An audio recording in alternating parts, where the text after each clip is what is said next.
ஏன்னா புளிக்காய்ச்சல் சுத்தமாக வீட்டிலேயே நாங்கள் செஞ்ச புளிக்காய்ச்சல்.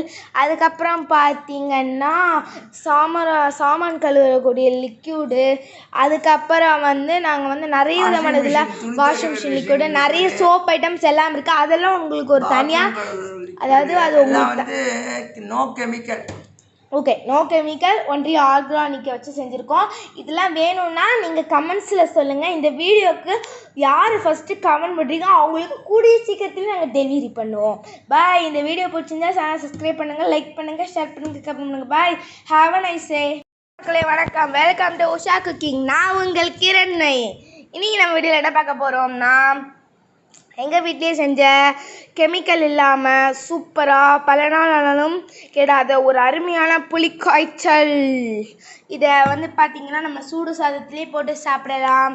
தோசை இட்லிக்கெல்லாம் எங்கள் அப்பாலாம் அப்படியே வச்சு தொட்டு சாப்பிடுவார் இல்லையா மம்மி? எங்கள் அப்பாவும் தோசை இடியாப்பம்னா இதை நம்ம புட்டு போட்டு இடியாப்பத்தில் சேவையாகவும் செஞ்சாப்பிடலாம். இப்போ நாங்கள் சாதத்துக்கு பிடிச்சிருக்கோம். மம்மி எப்படி இருக்குன்னு சாப்பிட்டு காட்டுங்க. இதை பாருங்கள்.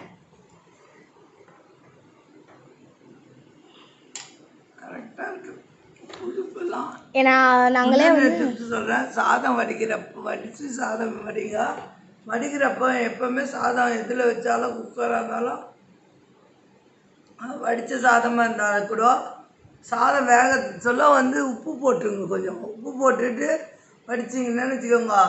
அடுத்து நம்ம குழம்புல உப்பு கம்மியாக இருந்தால் கூட இந்த சாதத்தில் உப்பு இருக்குல்ல, அது சேம் ஆகிடும், நல்லாயிருக்கும். அதை பார்த்திங்கன்னா இது நாங்களே செய்கிறது. இதோட ரேட் பார்த்திங்கன்னா 250 கிட்ட இருக்குது. அதுதான். இந்த வீடியோ பிடிச்சிருந்தா சேனல் சப்ஸ்கிரைப் பண்ணுங்கள், லைக் பண்ணுங்கள், ஷேர் பண்ணுங்கள், கமெண்ட் பண்ணுங்கள். Bye. Have a nice day.